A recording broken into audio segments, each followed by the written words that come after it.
तुम्हें कितनी बार बोला है रानी कि मेरे आंगन में कूड़ा मत किया करो। बार बार तुम यहाँ कूड़ा करती हो और सफाई मुझे करनी पड़ती है। मुझे ये बिल्कुल भी अच्छा नहीं लगता। बस रानी नाम है तुम्हारा, कहीं की रानी नहीं हो तुम जो इस तरह की हरकतें करती रहती हो। तो क्या हो गया मोनिका? अब मैं हवा को तो नहीं रोक सकती। जाकर हवा को क्यों नहीं बोलती कि वो तुम्हारे आंगन की तरफ कूड़ा उड़ा कर न लाया करे? और थोड़ा सा कूड़ा तुम्हारे पास चला जाता है तो उसमें मेरी क्या गलती है? बस, जितनी बहस तुम मुझसे करती हो ना, उतना प्यार अगर अपने पति को दिखा लोगी तो वो समय से घर आ जाया करेगा। मैंने तुमसे नहीं बोला है कि मेरे पति पर नजर रखो। अरे तुम्हारा देवर लगता है वो। अगर मेरी इतनी चिंता है तो तुम उसे क्यों नहीं समझाती कि वो समय से घर आ जाया करे? लेकिन नहीं। जब मैं अपनी खुद की देवरानी को नहीं समझा पा रही तो उसे क्या समझा पाऊंगी? माँ बाप ने तो शादी करके तुम्हें यहाँ पटक दिया, अब तुम्हारे ससुराल वाले तुम्हें झेल रहे। तभी दोनों आपस में लड़ाई करने लगती है और दोनों की लड़ाई की आवाज धीरे धीरे बढ़ती जाती है। तभी वहां पर आती है शीतल और दोनों को इस तरह से लड़ते हुए देखकर कहती है, क्या बात हो गई? तुम दोनों इस तरह से सुबह सुबह लड़ाई क्यों कर रही हो? तुम्हें कितनी बार बोला है जोर से लड़ाई मत किया करो। तुम दोनों की तो अभी नई नई शादी हुई है, लेकिन मेरे बच्चे तुम्हारे झगड़े की वजह से सुबह जल्दी उठ जाते हैं और उन्हें संभालना मेरे लिए मुश्किल हो जाता है। कैसी बातें करती हो शीतल तुम? अब हमें लड़ाई करनी होगी तो यही करेंगे ना, एक दूसरे के घर के अंदर घुसकर थोड़ी ना करेंगे। और तुम तो हमारे मामले में बोलो ही मत। हम दोनों तो फिर भी धीरे धीरे लड़ाई कर रही है, लेकिन तुम हमें समझाने के चक्कर में और ज्यादा शोर मचा रही हो। अच्छा, मैं शोर कर रही हूँ? अगर तुम दोनों की चिल्लाने की आवाज से मेरा बच्चा उठ गया ना, तो उसे वापस से सुलाने की जिम्मेदारी मैं तुम्हें दे दूंगी, समझी? इसलिए बोल रही हूँ, धीरे बोलो, अभी भी समय है। अब ऐसा ही होता है, शीतल भी दोनों से लड़ाई करना शुरू कर देती है और इस तरह तीनों ही बहुएं आंगन में लड़ाई करने लगती है।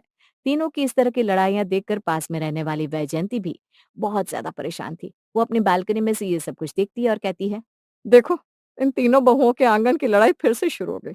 मैं तो बहुत ज्यादा परेशान हो गई हूँ। लगता ही नहीं ये तीनों एक दूसरे को जानती है। जब देखो आपस में लड़ाई करती रहती है। इन्हें समझाना मतलब भैंस के आगे बीन बजाने जैसा है।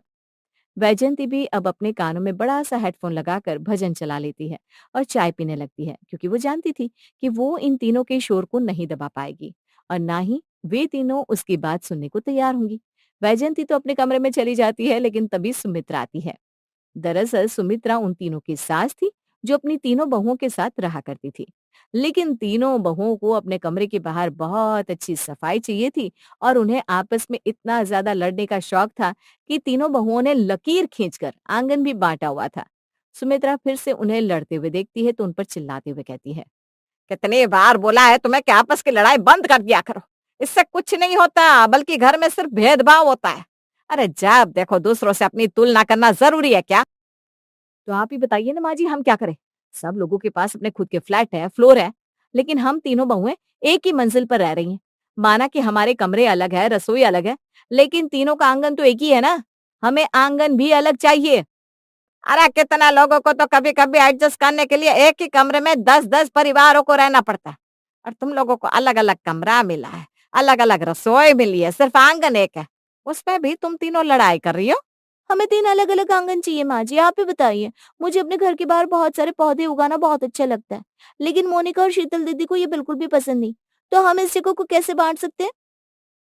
तो इसी तरह मुझे भी अपने गाँव की तरह अपने आंगन में पापड़ और मिर्ची सुखाना बहुत अच्छा लगता है। लेकिन तुम्हारा पता नहीं कब तुम आंगन में सूख रहे पापड़ और मिर्ची पर पैर रख दो, इसलिए मेरा मन ही नहीं करता। सामान बांट लेना बहुत अच्छा लगता है, लेकिन अगर आप दोनों गमले लगा देंगी तो मैं मच्छरों से मर जाऊंगी, और अगर मिर्च सूखेंगी तो मैं खांस खांस कर मर जाऊंगी। तुम दोनों का पता नहीं, लेकिन जिस हिसाब से तुम तीनों की आपस में लड़ाई होती रहती है ना, वो भी एक आंगन को लेकर, मैं बहुत ज्यादा दुखी हूँ। वैजयंती आंटी भी बता रही थी कि लड़ाई आजकल बढ़ती जा रही है। माँ जी लड़ाई तो तभी सुलझेगी जब अब हम तीनों बहुओं का 3 अलग-अलग आंगन होगा, वरना उससे पहले कुछ नहीं हो सकता, ये मैं कह देती हूँ। सुमित्रा समझती है कि उसे अपनी तीनों बहुओं को समझाने का कोई भी फायदा नहीं होने वाला। वो वहां से चली जाती है। ऐसे ही उसकी तीनों बहुएं आंगन को लेकर अक्सर लड़ाइयां किया करती। ऐसे ही एक दिन तीनों के पड़ोस में एक मधु नाम की लड़की रहने के लिए आती है, जिसके पास अपना एक सेपरेट आंगन था। वो रोज उस आंगन में बैठकर कॉफी पिया करती। एक दिन तीनों उसे देखकर आपस में बात करती हैं। जब से ये आई है इसे अपना एक पर्सनल आंगन मिला हुआ है, इसका भी सही है, इसे तो कोई दिक्कत ही नहीं होती होगी। हाँ, ये अपने आंगन में जितनी मर्जी चाहे पेड़-पौधे लगा सकती है और हम यहाँ तीनों बहुओं का एक ही आंगन है, उसमें भी हम तीनों को कितनी ज़्यादा परेशानी होती है। अगर माँ जी इस घर को बेचकर हमारा बँटवारा कर दे, तो कितना आसान हो जाए। और सच बात तो ये है कि हम तीनों की लड़ाई भी सिर्फ आंगन की वजह से होती है, वरना और तो हम तीनों के बीच में कोई लड़ाई का कारण ही नहीं है। माँ जी ने हम तीनों का बंटवारा तो किया हुआ है। अगर हम तीनों ही माँ जी को अलग-अलग आंगन होने का फ़ायदा बताएँगे तो कितना अच्छा होगा ना? क्यों ना हम माँ जी को पिंकी की ननद की शादी में लेकर चले? हाँ, वो तो नोएडा के बहुत बड़े अपार्टमेंट में रहती है ना, उसका तो खुद का आंगन भी है। हम माँ जी को जब प्राइवेट आंगन होने के फ़ायदे दिखाएँगे, तो उन्हें समझ में आएगा।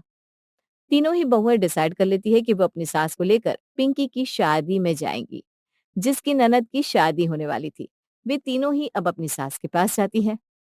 माँ जी, ये बात तो हम सबने ही स्वीकार कर ली है कि आप कभी भी हम तीनों को अलग करने के बारे में नहीं मानने वाली। लेकिन अब हम आपसे कुछ नई बात करने आए हैं। कुछ गड़बड़ी होगी। बताओ भई, कौन-सी बात करनी है? वैसे तो तुम तीनों बिना किसी कलेश के पास मेरे आ गई हो, मुझसे बात करने के लिए यकीन ही नहीं होता। माँ जी, आप तो ऐसे बात कर रही हैं, जैसे हम बिना लड़ाई किए आपके पास बात करने के लिए आते ही नहीं है। जिस तरह से मक्खी अगर शहद पर बैठ जाए और उससे चिपक जाती है ना, उसी तरह से तुम तीनों बहुएँ कभी भी झगड़ा करना नहीं छोड़ सकती। चलो साफ-साफ बताओ, क्या बात है? माँ जी, आप तो जानती हैं ना, पिंकी की ननद की शादी है और उसका न्योता भी आया है। तो हम चाहते हैं कि आपके साथ हम तीनों बहुएँ मिलकर उसकी ननद की शादी में जाएँ और अच्छे से उसे एन्जॉय करें। क्या मज़ाक कर रही हो बहू? तुम तीनों की आपस में तो बनती नहीं, और वो पिंकी तो तुम्हें फूटी आँख नहीं सुहाती। अब तुम उसकी शादी में जाने की बात कर रही हो। तुम तो कहती थी पिंकी जैसी घमंडी लड़की तुमने आज तक नहीं देखी। वो तो पुरानी बात है माँ जी। और वैसे भी ये उसकी ननद की शादी है। पिंकी थोड़ी ना दूसरी शादी कर रही है, जो कि हम उससे नफ़रत करेंगे। और वैसे भी जब तक हम जाकर अपने रिश्ते नहीं सुधारेंगे, तो सब ठीक कैसे होगा? तीनों ही बहुओं की जिद सुनकर सुमित्रा समझ तो जाती है कि जरूर दाल में कुछ काला है, लेकिन फिर वो मान जाती है और कहती है, अच्छा ठीक है, अब तुम तीनों इतनी जिद कर रही हो तो मुझे कोई ऐतराज नहीं है।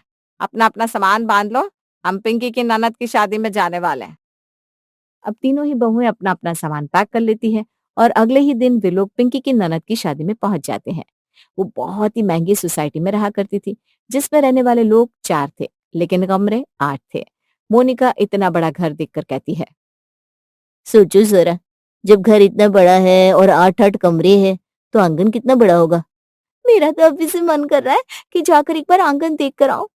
मुझसे ना सब्र ही नहीं हो रहा। नहीं नहीं, अगर हम तीनों अभी आंगन देखने के लिए चली गई तो उन्हें लगेगा कि हम लोग बहुत ज्यादा बेताब है, और वैसे भी अभी तो हमें 2-3 दिन के लिए यहीं रहना है। आंगन तो हम फिर कभी भी देख सकते हैं। शीतल की बात उन लोगों को ठीक लगती है। वैसे भी वे तीनों ही बहुएं अपने आंगन की लड़ाई को लेकर बहुत ज्यादा मशहूर थी। वो तीनों ही उस समय बिल्कुल शांत हो जाती हैं और कुछ नहीं कहती। ऐसे ही आज हल्दी और मेहंदी का दिन होता है। तीनों ही अच्छे से उसे एंजॉय करते हैं। तभी रानी कहती है, चलो, हम सबकी मेहंदी लग गई है। सोच रही हूँ अब थोड़ी देर आंगन में बैठकर इस मेहंदी को साफ कर लेते हैं। ये सूख चुकी है। यहाँ पर अगर इस मेहंदी को झाड़ेंगे तो पूरे घर में गंदगी हो जाएगी। नहीं भाभी, आपको इस आंगन में जाकर साफ करने की कोई जरूरत नहीं है, क्योंकि हमारे यहाँ 8 कमरे हैं, 8 बाथरूम है, इसलिए आप आराम से जाकर अपनी मेहंदी साफ कर सकते हैं। आपको आंगन में जाकर मेहंदी साफ करने की कोई जरूरत नहीं है। पिंकी की बात सुनकर हर कोई शांत हो जाता है, क्योंकि वे जानते थे अब उनके पास कोई भी बहाना नहीं बचा था। अगले दिन शादी थी। उन्होंने घर के बाहर ही बारातियों के लिए इंतजाम किया हुआ था। चंचल अच्छे से कमरे में तैयार हुई होती है और दोनों ही उसके पास होती है। चंचल कहती है, अरे मेरी बारात आ गई।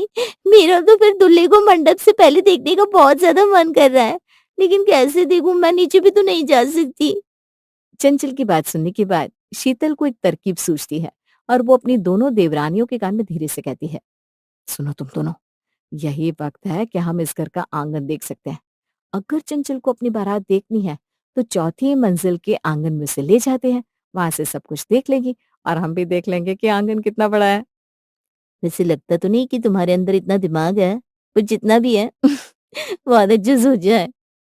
अब जैसे ही वे तीनों चंचल के साथ आंगन तक जाती है, तो चंचल तो भीड़ में अपने दूल्हे को देखने की कोशिश कर रही थी, लेकिन तीनों बहुएं 8 कमरों के घर के छोटे से आंगन को देखकर हैरान हो जाती है। ये क्या, खोदा पहाड़ और निकली चुईया। मैंने तो सोचा था जब इतना बड़ा घर है तो आंगन भी बहुत बड़ा होगा। ये क्या, ये तो शुरू होते ही खत्म हो गया। इसका ना तो शुरुआत पता चल रही है ना ही अंत। क्या करेंगे इस आंगन का? शीतल कुछ भी नहीं बोल रही थी और बहुत ज्यादा उदास थी। उसे इतना उदास देखकर उसकी दोनों देवरानियां उससे पूछती हैं, क्या हो गया है, तुम कुछ बोल क्यों नहीं रही हो? आंगन देखकर सांप सूंघ गया क्या? मैं तो बस ये सोच रही हूँ कि जिसके पास जो चीज नहीं होती वो उसके लिए तरसता है, लेकिन जिसके पास होती है वो उसकी कदर ही नहीं करता। हम तीनों के पास भले ही एक आंगन है, पूरे ससुराल का एक ही आंगन है, लेकिन वो कितना बड़ा है। हम तीनों चाहे तो उसका कितना अच्छा इस्तेमाल कर सकते हैं, उसे आधा आधा बांट कर। लेकिन तुमने ये बात बिल्कुल ठीक बोली। गलती सिर्फ तुम्हारी नहीं, मेरी भी है। मुझसे बहुत बड़ी गलती हो गई, मुझे माफ कर दो। मैं तो तुम दोनों से सबसे छोटी हूँ, मुझे भी तो ध्यान रखना चाहिए था ना। अब जब समझ में आ गया है कि जो हमारे पास है वो बहुत बहुमूल्य है, तो हम घर जाने के बाद उसका अच्छे से इस्तेमाल करेंगे। अब ऐसा ही होता है। तीनों बहुओं के ससुराल के एक आंगन का क्या महत्व है उन्हें समझ में आ जाता है। वे लोग चंचल की शादी करवाते हैं और उसकी विदाई हो जाती है, जिसके बाद वे तीनों ही अपनी सास से माफी मांगती है और घर आने के बाद कहती है, माँ जी मुझे माफ कर दीजिए। शायद हम तीनों ही अपने आंगन का महत्व समझ नहीं पा रहे थे, लेकिन अब हमें समझ में आ गया है। अब मैं आंगन के किनारों पर छोटे छोटे पौधे लगाऊंगी, वो भी सिर्फ रंग बिरंगी या खुशबू देने वाले नहीं, बल्कि ऐसे पौधे जो खाने के भी काम आएंगे, जैसे मिर्ची, टमाटर, धनिया। और मैं भी अपने आंगन की बहुत अच्छे से साफ सफाई रखूंगी, ताकि कोई कमी ना लगे हमारे आंगन में। तीनों ही बहुएं बड़े-बड़े वादे तो कर देती हैं, लेकिन अगले दिन एक नया ट्विस्ट और ड्रामा हो जाता है। वैजयंती फिर से हेडफोन लगाकर बालकनी में खड़ी होती है और देख रही होती है। सुमित्रा अंगड़ाई लेती हुई बाहर आती है और कहती है, अब क्या हो गया बहू?